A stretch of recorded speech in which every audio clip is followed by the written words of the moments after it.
Hola, ¿cómo están? Bienvenidos y bienvenidas a esta novena versión del Festival Internacional Antofacine de Antofagasta. Hoy nos encontramos con Cristian Elwin y Martín Núñez. Ellos son directores de la película Mosca, perteneciente a la competencia nacional de largometrajes. ¿Cómo están, Cristian, Martín? Bien, Hola muchas Nelson,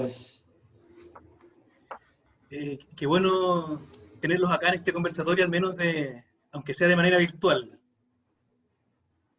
gracias por la invitación. Oigan, para empezar la conversación, me gustaría que nos contaran un poquitito con qué se va a encontrar la gente cuando vea la película Mosca.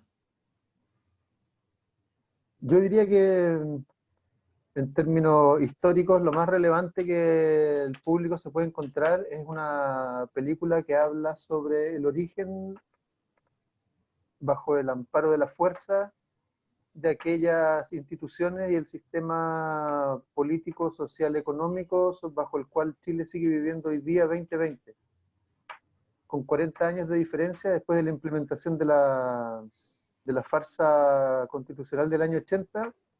40 años como que no hubiera pasado nada y sigue presente hasta el día de hoy. Entonces yo creo que lo primero que le puede hacer sentido a un espectador en términos del contenido de la película es justamente esa sintonía epocal entre algo que sucede 40 años atrás y algo que estamos viviendo.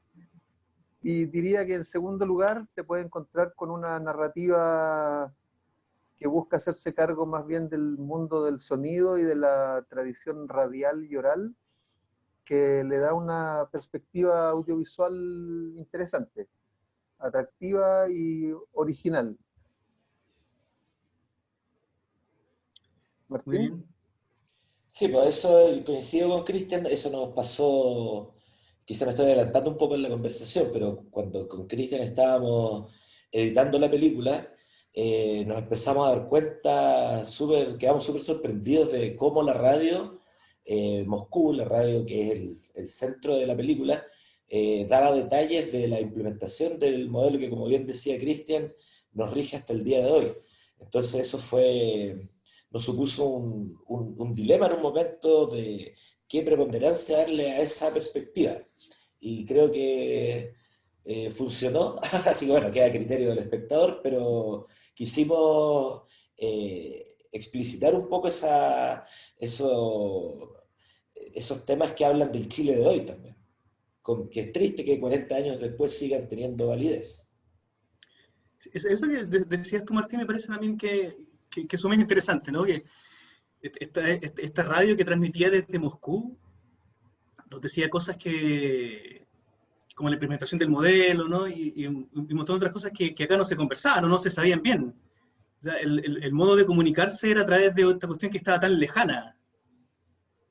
Claro, eso era, imagínate, nosotros tuvimos acceso a los archivos de audio, que son los únicos registros que quedan, y, y primeramente, como es lógico, nos abordamos al tema de las aberraciones de la dictadura, de los crímenes de lesa humanidad, todo eso, y imagínate, eran miles de horas que había que escuchar. Entonces, imagínate que en la radio Moscú hablan incluso de los resultados de los partidos de fútbol del fin de semana.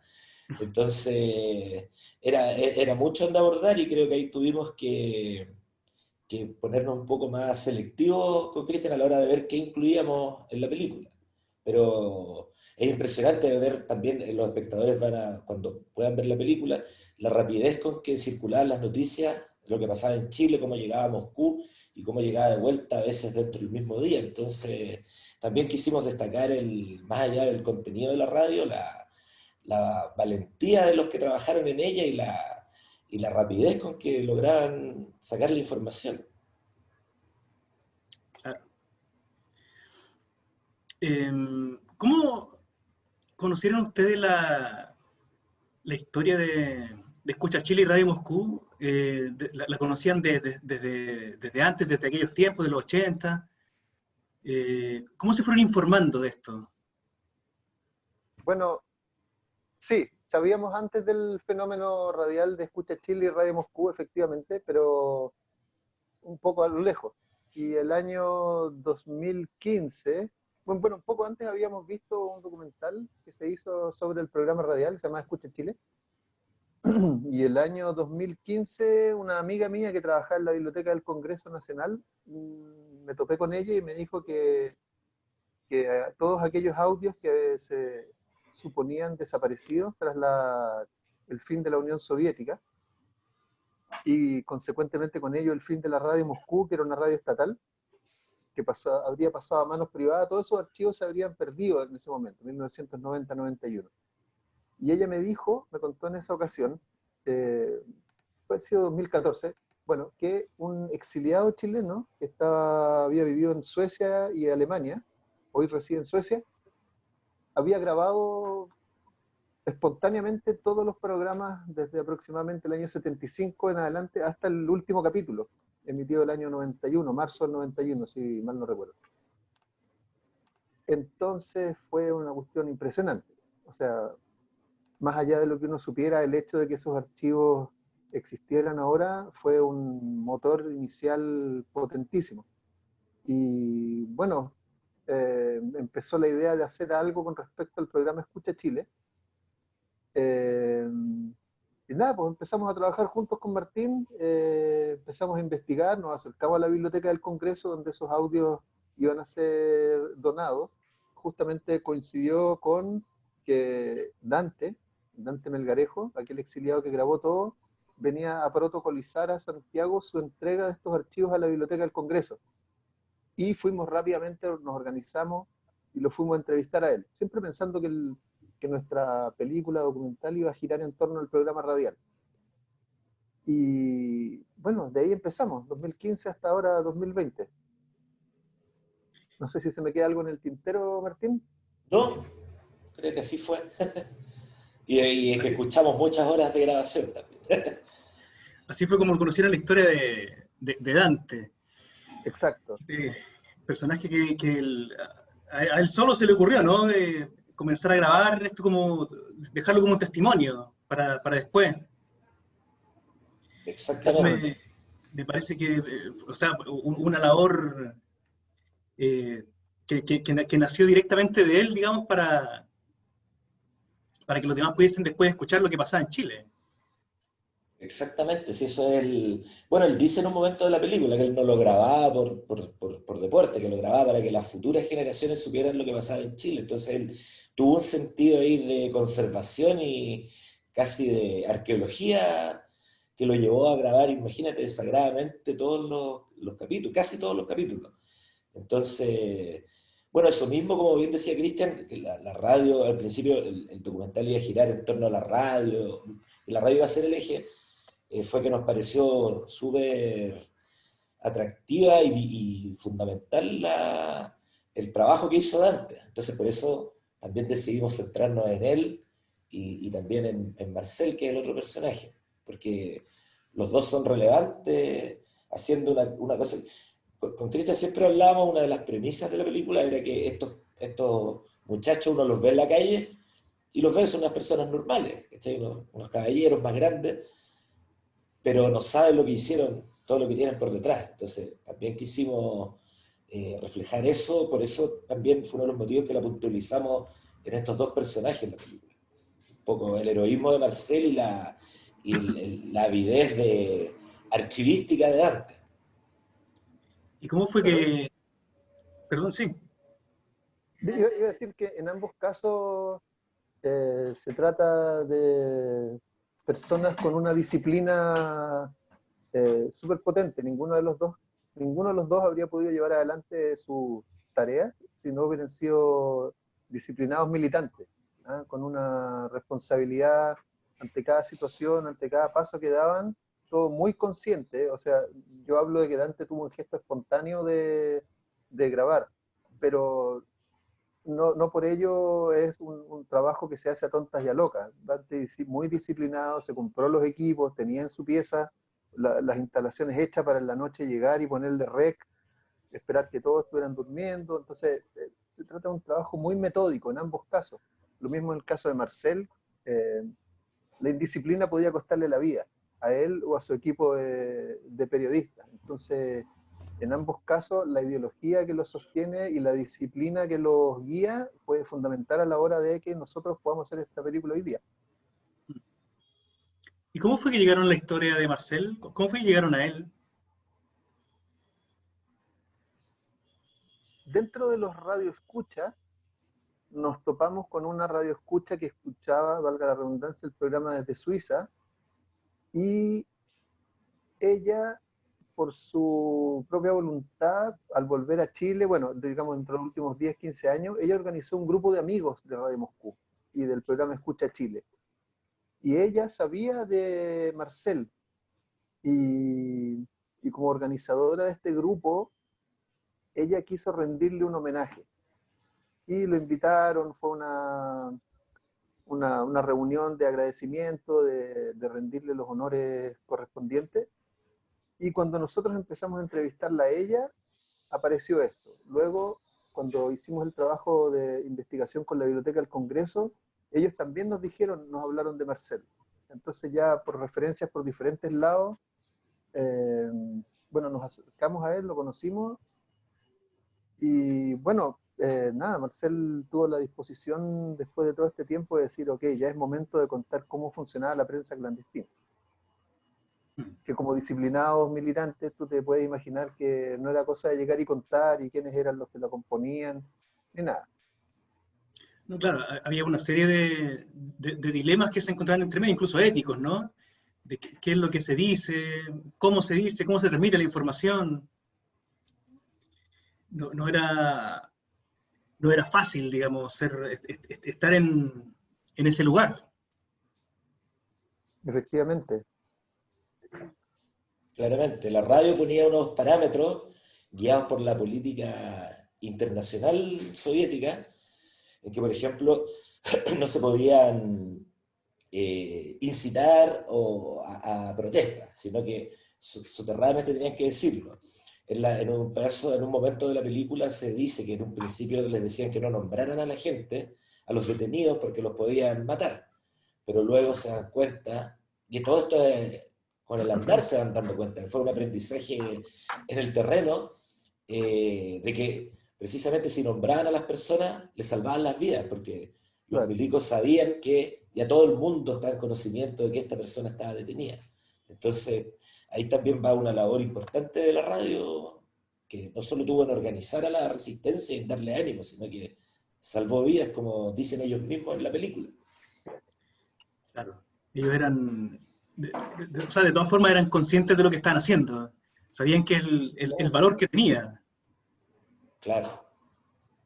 Efectivamente, y por otro lado, para que esto funcionara, era tal la censura y la represión, que era un trabajo tremendamente compartimentado, una especie de proto-internet, como algunos de ellos la definen, donde desde las cárceles alguien saca un papelito, un prisionero que le logra entregar a un familiar, ese familiar a su vez lo entrega a alguien del partido, ese lo entrega bueno, una red gigante, anónima en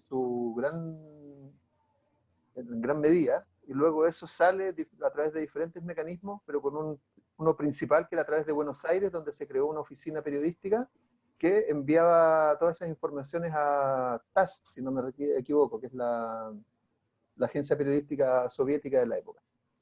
Entonces, entre lo precario de la tecnología, el carácter oral, el boca a boca y que las noticias llegaran a Moscú, si no el mismo día, el día siguiente, es un hito comunicacional impresionante. Y que también refleja otra de las premisas, como decía Martín, de esta película. Si bien nosotros en un principio pensamos en hacer un relato coral, donde hablaran radioescuchas, donde hablaran las personas de la radio, donde hablaran además nuestros dos protagonistas, todos tenían un peso protagónico y narrativo más o menos parejo. Sin embargo, esto se fue decantando y una de estas premisas fue que en esta enorme cadena informativa resultaba que Marcel estaba acá y sacaba las noticias, digamos, como un punto germinal.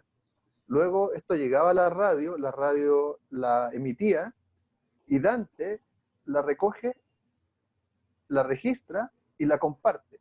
O sea, teníamos los dos extremos de la cadena informativa en estos dos personajes, mediados por el trabajo que hacía Radio Moscú y el programa Escucha Chile desde la Unión Soviética. Entonces, eso también nos lleva un poco a a decantarnos finalmente porque la historia debería tener dos protagonistas y no ser un relato coral. Si bien incluimos esos otros, ya no en un nivel de protagonismo al de estos dos personajes.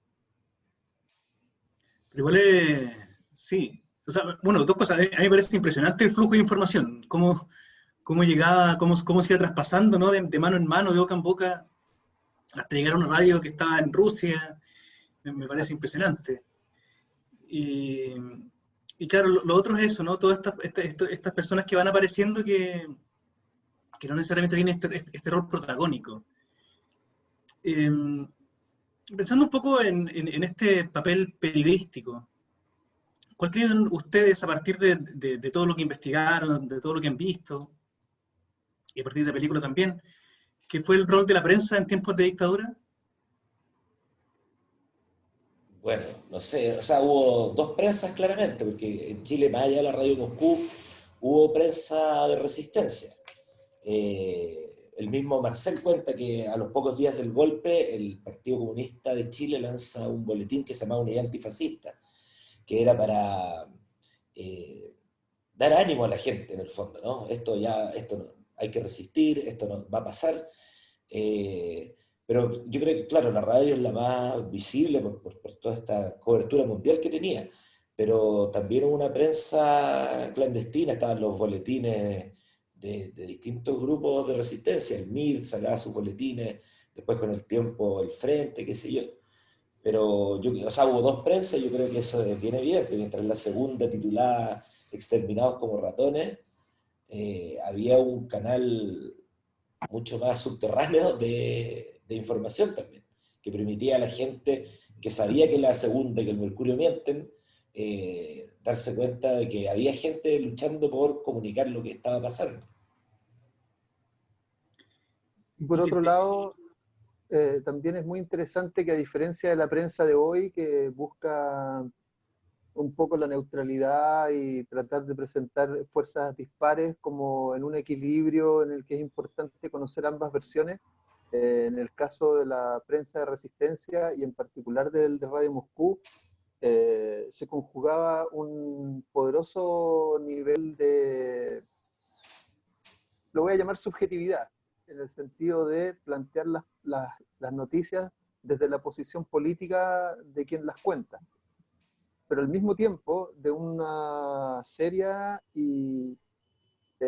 investigación también de las noticias que ellos daban. O sea, cuando te llega un papel con una noticia que ha recorrido 4 o 5 manos antes de llegar a ti, muchos de esos papeles, como nos contaban, llenos de epítetos y adjetivos respecto de los guardias, respecto de la Junta, etc.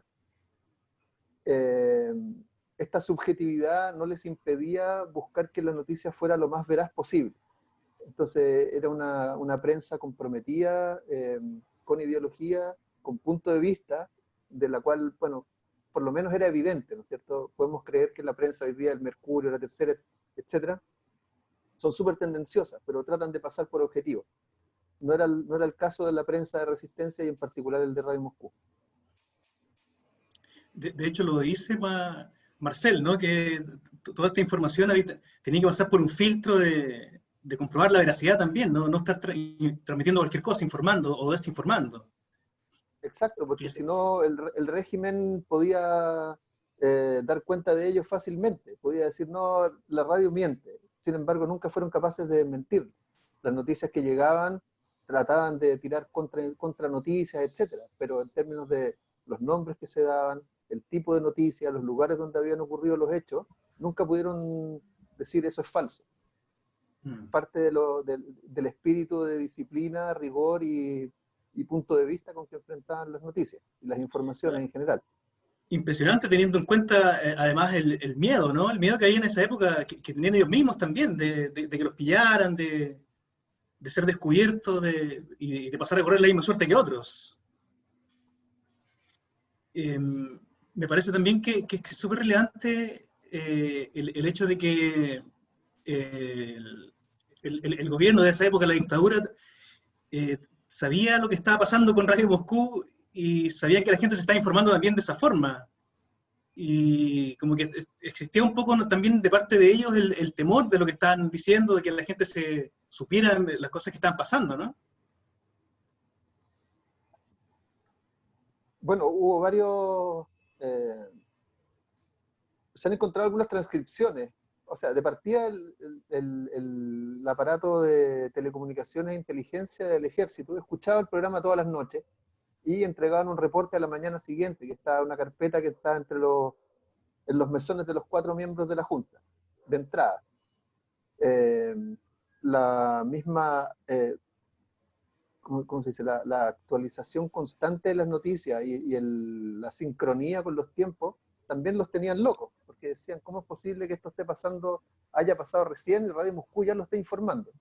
Y hay dentro de las transcripciones algunos exabruptos de Merino, ponte tú, que dice, ¿hasta cuándo mierda la Radio Moscú está contando lo que pasa? Habían chistes de la época, así como, oye, tráete un café, no sé, pídelo a través de la Radio Moscú, ponte tú. Cosas que daban cuenta de que era un problema, era un dolor de huevos para la dictadura. Sí, pues ya está la relevancia que fuimos viendo que tenía la radio, que volviendo al tema un poco de los dos personajes, con Cristian tuvimos siempre pensamos que la radio tenía que ser el tercer protagónico, por así decirlo, o unir lo que une a estos dos protagonistas. Entonces también eso se fue dando también, o sea, nosotros sabíamos el peso de la radio, pero al escuchar la misma, te vas concretando ese conocimiento de la relevancia que tenía, ¿no? Entonces, eso nos supuso un desafío súper grande que creo que, bueno, quedamos conformes por lo menos, de cómo incluir la radio, que era nuestro archivo también. Entonces, también tuvimos que tener el desafío de cómo presentar un archivo sonoro dentro de un soporte audiovisual. Entonces, y todo eso lo fue dando la radio el mismo, desde el momento que nos empezamos a adentrar en ella. Entonces, la radio es súper importante, bueno, fue muy importante, pero además como medio, como decía el Cristian, como una cosa de relato oral, de tradición oral, porque la radio no la escuchaba todo el mundo, también nos enterábamos que la gente decía, lo escuchaba uno y lo propagaba con sus conocidos, con sus compañeros de trabajo. Entonces la radio nos supuso una responsabilidad, por así decirlo, de cómo abordarla. Claro. Hay una cosa que me parece súper interesante, que me da la impresión de que ustedes trataron de trabajarlo también en la película, que es el rol de la mujer también. Porque si bien están estos dos personajes que son Marcel y Dante, también están sus compañeras, ¿no? Que tuvieron también un rol muy importante. No sé si nos pueden contar un poquitito de eso, cómo fue grabarlas a ellas, eh, cuál es su visión también de este rol que se jugaba en aquella época.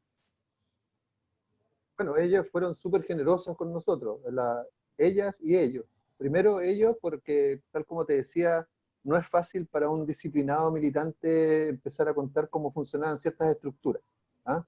Eh, Eso por un lado. Entonces ya acceder a ellos fue un riquísimo trabajo, porque no, como hablábamos delante, como es el mundo de la oralidad, de la conversación, del relato el que nos guía como mecanismo para obtener la información, para buscarla o conocer cosas nuevas, eso nos significó largas conversaciones con ellos. Entonces es distinto ese mundo, esa forma de aproximación que a través de un cuestionario rígido que nos diera un par de cuñas para lo que queríamos hacer.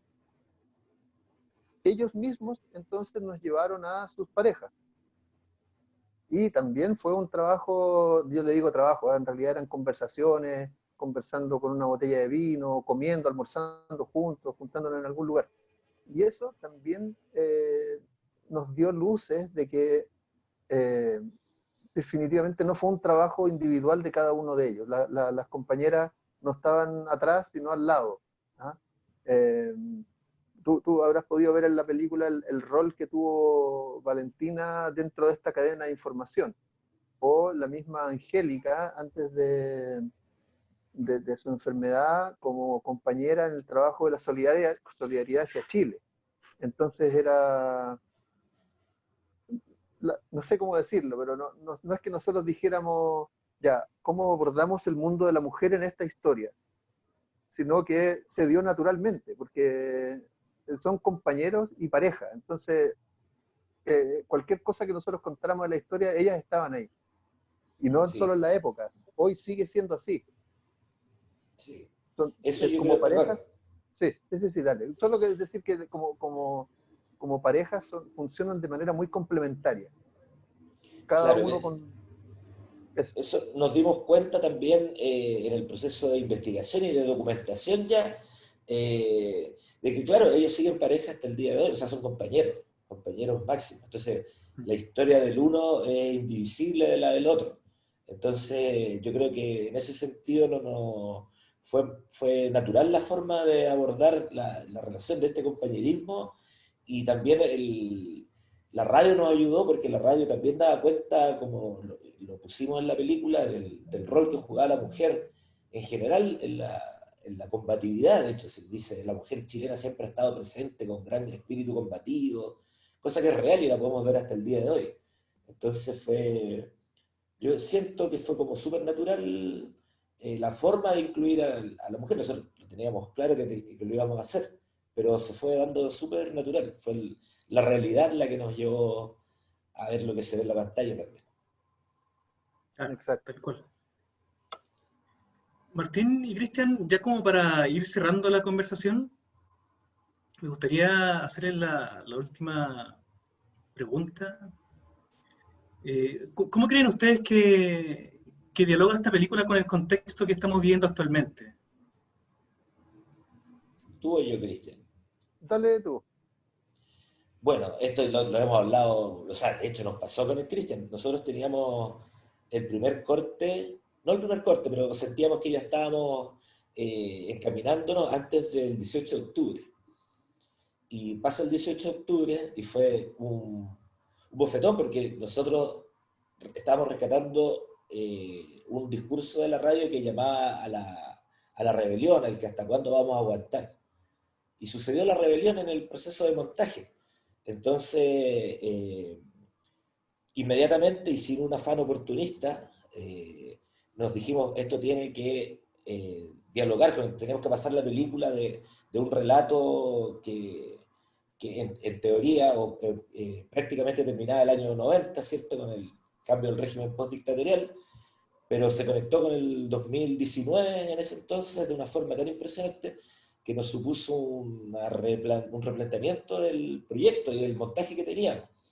Entonces, bueno, aparte que fue tan lindo ver todo este despertar, nos obligó la película a incluir esto, a que dialogara con el 2020 ya.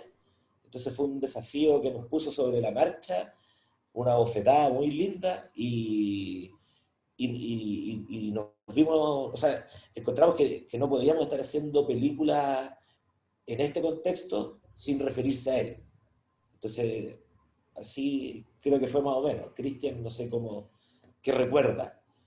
Yo estoy totalmente de acuerdo. De hecho, ese mes de octubre que ya estábamos zanjando el corte como para pensando un cierre ya final noviembre, diciembre, eh, efectivamente la película pidió inmediatamente otra cosa a partir del 18 de octubre. Y yo creo que una de las cosas importantes, además de que el programa radial y lo que nosotros habíamos capturado de él, efectivamente hacía un permanente llamado tanto a la resistencia como a la resistencia y, eh, y la noticia dura. Sin embargo, a partir del 18, nosotros reescuchamos la radio, eh, tal vez estoy acomodando los hechos a la historia, pero tengo la idea de que empezamos a escuchar la radio ya no tanto desde la perspectiva periodística, con las noticias y los llamados, sino al potente aspecto analítico que tenía la radio, donde las informaciones que llegaban de Chile ya no se daban solo desde el término de la noticia, sino que la radio tenía espacio de análisis de qué es lo que se escondía detrás de esto, en lo político, en la represión, en lo económico, en las decisiones que se estaban tomando. Entonces, a partir del 18 yo creo que reescuchamos la radio desde la perspectiva de la implementación de la Constitución, la reforma previsional, todo ese mundo que de alguna forma ya no era reactivo, sino que explicaba lo que estaba pasando. Entonces fue como un segundo aire que le vino a la película, ya no desde la noticia y la información, sino desde el análisis. Y eso fue muy potente.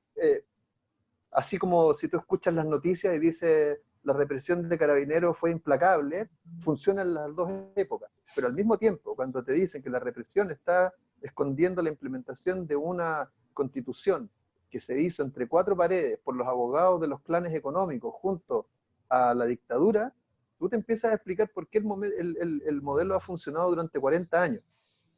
Entonces, la sintonía va formal y también en términos de contenido con respecto a la radio entre las dos épocas. Sí, sí, de hecho es sorprendente cómo en momentos hacen alusión a Pinochet y se puede estar hablando de Piñera. Cuando habla de la bestia herida, la única actúa de forma más violenta porque se sabe que está derrotada. Entonces hubo todos estos vasos que nos comunicaban los 80 con el 2020 y fue impresionante y fue súper lindo también ver que se podía hablar del presente a través de este tema. Que nosotros lo teníamos un poco en mente, pero como te decía, el 18 de octubre nos llegó ¡pum! Y hubo que hacerlo ya obligadamente. Sí, así es. Bueno, Martín, Cristian, muchas gracias por esta conversación. Esperamos que la gente se anime a ver la película Mosca, parte de la competencia de largometraje nacional y bueno, todas las películas obviamente que están en esta sección. Eso, agradecerles. Invitamos a la gente a que nos siga también en todas las redes sociales de Antofacine y que ingrese a nuestro sitio web www.antofacine.cl. Muchas gracias. Bueno, Muchas gracias por Nelson. invitarnos. Exacto. Y saludos al valiente pueblo de Antofagasta. Suerte. Aguante ahí. Muchas gracias. Nos vemos. Chao, chao.